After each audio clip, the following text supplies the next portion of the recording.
সাত সকালে আবারও কেঁপে উঠল ঢাকা।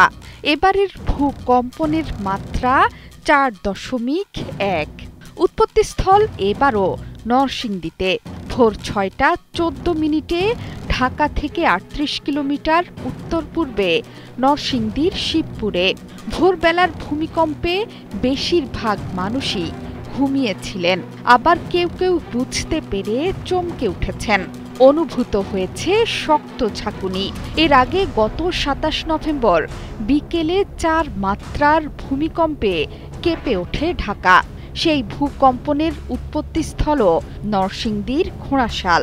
এই নিয়ে ৯ দফার ভূমিকম্পে কেঁপে উঠল বাংলাদেশ। চলমান পরিস্থিতিতে বোঝাই যাচ্ছে সামনে অপেক্ষা করছে গভীর সংকট।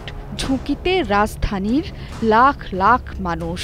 আর একটু বেশি মাত্রার ভূমিকম্প হলে পুরোপুরি ধ্বংসস্তূপে পরিণত হতে পারে রাজধানী ঢাকাসহ দেশের ঝুঁকিপূর্ণ অঞ্চলগুলো। সানবিট সব দিবে সামাল। সানবিট ম্যাজিক প্রেস ডিশওয়াশিং এর মাথা ঘোরানো সলিউশন। সবচেয়ে ভয়ঙ্কর ভূমিকম্প হয়েছে ২১ নভেম্বর, যাকে কয়েক দশকের মধ্যে সবচেয়ে প্রাণঘাতী হিসেবে চিহ্নিত করেছে আবহাওয়া অধিদপ্তর। ওই ভূমিকম্পে প্রাণহানি হয়েছে ৩ জেলার অন্তত ১০ জনের, আহত ৬ শতাধিক মানুষ। রিক্টার স্কেলের মাত্রা ছিল ৫.৭। উৎপত্তিস্থল ঢাকা থেকে মাত্র ১৩ কিলোমিটার দূরে নরসিংদীর মাধবদীতে। কেন্দ্র ছিল ভূপৃষ্ঠের ১০ কিলোমিটার গভীরে। এর পরদিন সকালে নরসিংদীর পলাশে ৩.৩ মাত্রার ভূমিকম্প হয়। এর রেশ কাটতে না কাটতেই সন্ধ্যায় সেকেন্ডের ব্যবধানে আঘাত হানে দুটো ভূমিকম্প, যার উৎপত্তিস্থল ছিল রাজধানীর বাড্ডাতে। এরপর আরও একটি ভূমিকম্প আঘাত হানে, যার উৎপত্তিস্থল নরসিংদীতেই। দফায় দফায় ভূমিকম্পের পর এখনই প্রস্তুতি নেয়ার তাগিদ দিচ্ছেন বিশেষজ্ঞরা। গত ২১ নভেম্বর বিশেষজ্ঞদের কেউ কেউ বলছেন ৫.৭ মাত্রার ভূমিকম্পটি ফোরশক।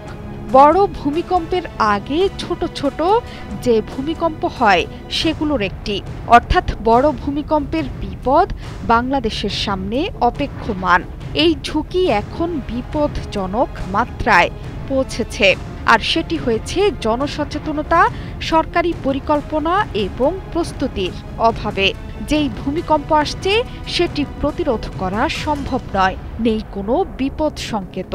তবে সঠিক সিদ্ধান্ত নিলে ক্ষয়ক্ষতি কমিয়ে আনা সম্ভব।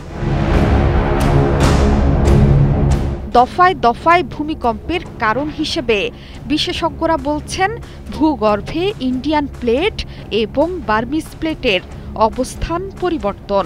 নরসিংদীতে ২ প্লেটের সংযোগস্থলেই এসব ভূমিকম্প হচ্ছে।